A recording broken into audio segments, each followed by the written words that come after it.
Yes hello, very good morning, very good afternoon and very good evening. सबसे पहले आप सभी को गुरु पूर्णिमा की हार्दिक शुभकामनाएं। आगे बढ़ने से पहले सर्वप्रथम मैं अपने समस्त गुरुजनों के चरण कमलों की वंदना करता हूं तथा उनके लिए कुछ कहना चाहूंगा। कर्ता करे न कर सके, गुरु करे सो होए, तीन लोक नौ खंड में गुरु से बड़ा ना कोई। गुरु गोविंद दो खड़े, काके लागो पाए, बलिहारी गुरु आपने गोविंदियो बताए। तो आज गुरु पूर्णिमा के अवसर पर मैं आपसे कुछ कहना चाहूंगा, अपने कुछ विचार साझा करना चाहूंगा।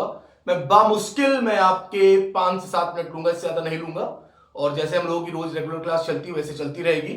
और वीडियो के शुरुआत में मैं आपको बता दे रहा हूं कि किसी भी तरह का कोई नया अनाउंसमेंट नहीं करूंगा, क्योंकि कोई भी नया अनाउंसमेंट होता है फिर वो हो नहीं पाता, वो डिले हो जाता है। ठीक है, आइए तो आज हम शुरू करते हैं। मैं सबसे पहले आप लोगों को बताना चाहूंगा, आज गुरु पूर्णिमा के अवसर पर बहुत इंपॉर्टेंट टॉपिक है, बहुत गौर से सुनिएगा। ठीक है, और आज गुरु पूर्णिमा है, सिर्फ इसीलिए मैं आपको बता भी रहा हूं कि आज गुरु पूर्णिमा है। ठीक है, लक्ष्य तथा हताशा टॉपिक है अपना, लक्ष्य तथा हताशा। बमुश्किल 3 मिनट या 4 मिनट, जो समझदार होंगे वो तुरंत समझ लेंगे। लक्ष्य तथा हताशा, देखिए सुनिएगा, समझिएगा कि हताशा कहां आती है और कब हम अपने लक्ष्य को प्राप्त नहीं कर पाते।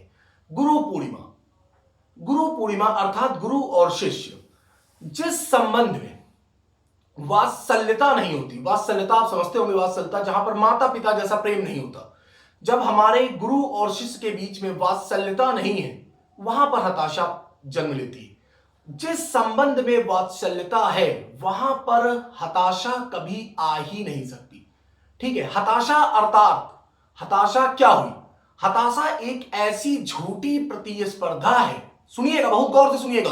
हताशा, हताशा जिसे आप लोग इंग्लिश में डिप्रेशन कहते हैं, हताशा एक ऐसी झूठी झूठी लायक एक ऐसी झूठी प्रतिस्पर्धा है जिसका कोई अस्तित्व ही नहीं है। इंसान दौड़े जा रहा है, दौड़े जा रहा है, दौड़े जा रहा है, और एक्चुअली में वो क्या है? एक झूठी प्रतिस्पर्धा। जब ऐसी प्रतिस्पर्धा जो झूठी है और वो हमारा लक्ष्य बना हुआ है, तो क्या हम कभी अपने लक्ष्य को प्राप्त कर पाएंगे? नहीं कर पाएंगे। जब हम झूठी प्रतिस्पर्धा में दौड़ रहे हैं जिसका कोई अस्तित्व नहीं है, तब हमें लक्ष्य की प्राप्ति नहीं होती है। फिर जब हमको लक्ष्य की प्राप्ति नहीं होती है तो फिर हम किसके शिकार हो जाते हैं? फिर हम हताशा के शिकार हो जाते हैं। तो हम लोगों का लक्ष्य एकदम क्लियर होना चाहिए।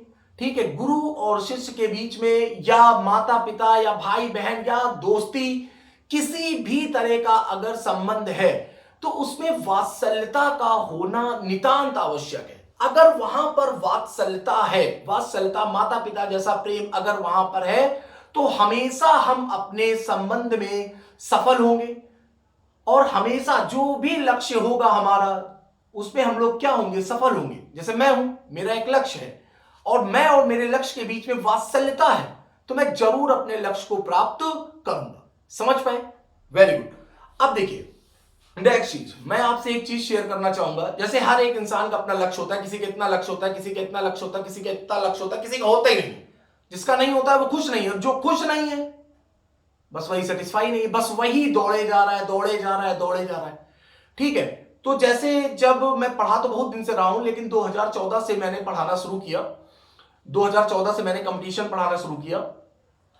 तो उसके कुछ दिन बाद मैंने अपना लक्ष्य डिसाइड कर लिया था। 6 साल हो रहे हैं, ये मेरे कई स्टूडेंट को पता भी है, मैं अपने स्टूडेंट से शेयर भी करता हूं। मेरा एक ही लक्ष्य, जरा गौर से सुनिएगा, हम सबके अपने लक्ष्य होते हैं, हम सबके अपने अलग अलग लक्ष्य होते हैं। मेरा एक ही लक्ष्य है कि आपको आपके लक्ष्य तक पहुंचाना। समझ पा रहे हैं? जो भी आपका लक्ष्य है, मुझे आपके लक्ष्य तक आपको पहुंचाना है। बस यही मेरे जीवन की एक चुनौती है, यही मेरे एक जीवन का लक्ष्य है। ठीक है, आज गुरु पूर्णिमा के अवसर पर मैंने सोचा कि थोड़ा बहुत अपना विचार आपसे साझा मैं करूं। ठीक है, तो सोचिएगा, आप लोग अच्छे से समझिएगा। किसी भी चीज को डिसाइड करने से पहले उसके बारे में 100 बार सोचिए और एक अच्छा डिसीजन आप लोग लीजिए। वात्सल्यता अगर आपके पास है तो आप कभी भी निराश नहीं होंगे। इस चीज का आप ध्यान रखिएगा। अगर आप चाहते हैं कि आप निराश ना हो, तो इसके लिए आपके अंदर वात्सल्यता का होना जरूरी है। अब एक चलते चलते एक मैं छोटा सा एग्जांपल दूंगा, बहुत छोटा सा एग्जांपल, आप खुद उस चीज का अनुभव करिएगा। सपोज कि आप बहुत परेशान हैं, कोई भी XYZ, कोई भी जस्ट सपोज कि आप बहुत परेशान हैं और आपको उस परेशानी का हल नहीं मिल रहा है। आप केवल जाइएगा अपने घर में, आप मिरर के सामने खड़े हो जाइएगा, मिरर यानी दर्पण। आप मिरर के सामने खड़े हो जाइएगा और मिरर के सामने आप खड़े होकर खुद से ही पूछिएगा यार मैं क्यों परेशान हूं। मैं 200% दावे के साथ कह सकता हूं सामने से एक ही उत्तर आएगा, तुम जिस चीज के लिए भी परेशान हो उसका कोई अस्तित्व नहीं है। हम हमेशा उसी चीज के लिए परेशान होते हैं अपने जीवन में जिसका कोई अस्तित्व नहीं होता है। अगर आप अपने जीवन में खुश हैं इसका मतलब आप परेशान नहीं हैं।